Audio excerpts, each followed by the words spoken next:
Day 42 of making 60,000 rupees in just 60 days. নমস্কার, আমি শ্রেয়া কল্যাণী থেকে মামস নামে একটা হোম বেকারি চালাই।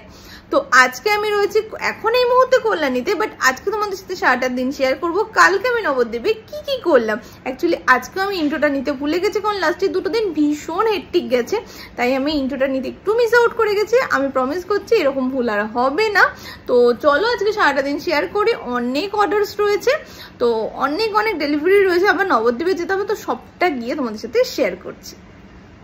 কাল প্রায় রাত 3:30 পর্যন্ত কাজ করেও আজকে আমাকে সকালবেলা 7:30টায় উঠতে হয়েছিল। এত চকলেটসের অর্ডার ছিল, কিন্তু জানো তো লাস্ট মোমেন্টে যে টেডি চকলেটটা বানিয়েছিলাম ওটা নিয়ে যেতেই আজকে ভুলে গেছিলাম। এত তাড়াহুড়ো করে টেডি চকলেটটা বানিয়েছি, বাট এত মন খারাপ লাগছিল যে ওটা নিয়ে যেতেই ভুলে গেছিলাম। যাই হোক, যে অর্ডার দিয়েছিল সেটা অ্যাডজাস্ট করে নিয়েছিলাম আমার সাথে, নেক্সট টাইম যখন যাব নিয়ে যাব।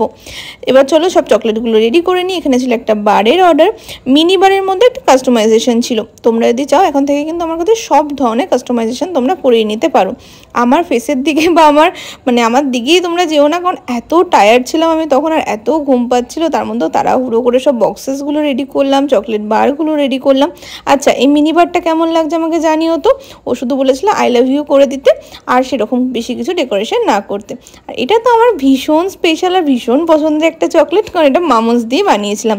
লাস্ট মোমেন্টে ভিডিও করারই টাইম পাচ্ছিলাম না। এটা একটা ছিল 1/2 পাউন্ডের মধ্যে চকলেট ওভারলোড কেক, আর এটা ছিল একটা বাটারস্কচ কেক 1 পাউন্ডের মধ্যে। যাই হোক, এই কেকটা জাস্ট তোমরা একবার দেখো। এটা তো আমার আজ পর্যন্ত সব থেকে পছন্দের কেক, আর সব থেকে তাড়াতাড়ি মনে হয় আজ পর্যন্ত এই কেকটাই আমি বানিয়েছি।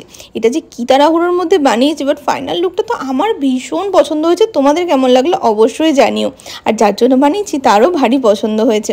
আর এই 3 ব্যাগ ভর্তি ছিল নবদ্বীপের অর্ডার্স, আমি আর মা এখানে নিয়ে যাচ্ছিলাম।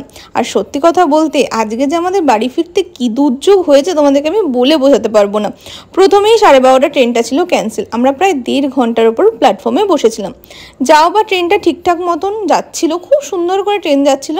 আমি এখন প্ল্যাটফর্মে কোথায় দাঁড়িয়ে আছি জানো? গুপ্তিপাড়ায়।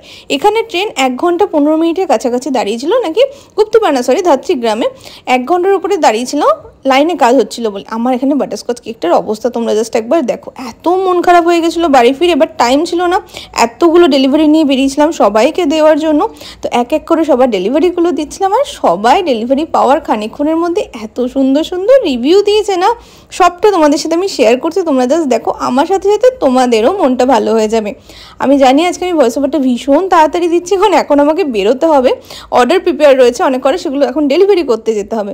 যাই হোক, ফেরার সময় এখানে বেন্টো বক্স অনেক কিছু শেষ হয়ে গেছিলো, সেগুলো নিয়ে ফিরছিলাম। দেখা হচ্ছে নেক্সট ভিডিওতে। টাটা, জয় বজরংবলী।